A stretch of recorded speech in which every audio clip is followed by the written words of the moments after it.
ও আল্লাহ জাহান্নামের মধ্যে কয়দিন থাকবো? আমরা তো কথার কথাই বইলা ফেলি, কবরের মধ্যে প্রশ্ন করবে তিনটা, মান রব্বুকা ওয়া মান দীনুকা ওয়া মান নাবিয়ুকা। না না বাবা, এ হারামখোর নাফরমানগুলা কবরে গেলে কোনো সওয়ালের জবাব নাই, কবর থেকে ডাইরেক্ট ফিডা শুরু। বলে হুজুর কেমনে ফিডা? আল্লাহ তাআলা সর্বনিম্ন 3000 বছর এই বান্দাদেরকে জাহান্নামের আগুনে জ্বালাইবো। জাহান্নামের আগুনে এমনি জ্বালাইতো না, জাহান্নামের আগুনের রং হবে তিনটা, একটা লাল, একটা সাদা, একটা কালা। লাল রঙের আগুনে 1000 বছর জ্বালায়া, সাদা রঙের আগুনে 1000 বছর জ্বালায়া, কালা রঙের আগুনে 1000 বছর জ্বালায়া বান্দার তাকাসুর নামক একটা জায়গাতে দাঁড় করাইব। দাঁড় করানোর পরে ওই বান্দাকে প্রশ্ন করবে, বান্দা কি বলো, বলো কি বলবা বলো।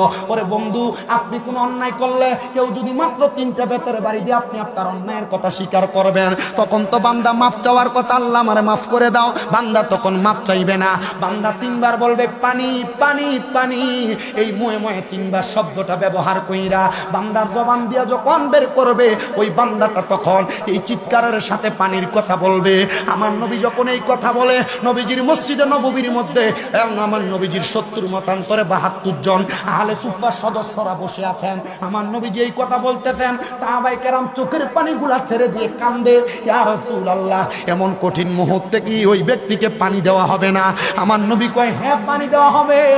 ও বাবা, দুনিয়ার মিনারেল ওয়াটারের মতো পানি না, ওই জাহান্নামের মধ্যে যেই পানিটা দেওয়া হবে, ওই পানির হাদিসের ভাষায় কয় তিনাতুল খাবাল। ওই তিনাতুল খাবাল কেমনে দিব জানো?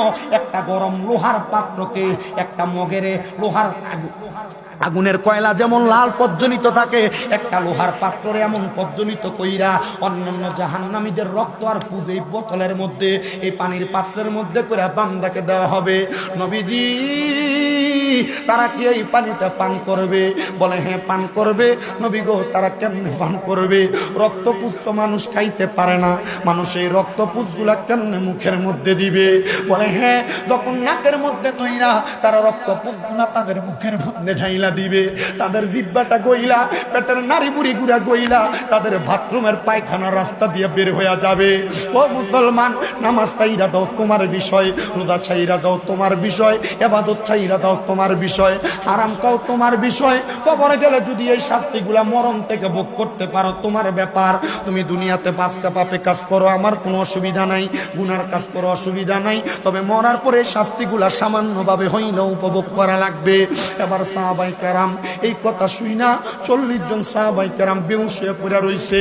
আনাস ইবনে মালিক রাদিয়াল্লাহু তাআলা আনহু বলে, আমি তাকে দেখলাম বাকি 30 জন সাহাবী গড়াগড়ি করে কান্নাকাটি করতেছে।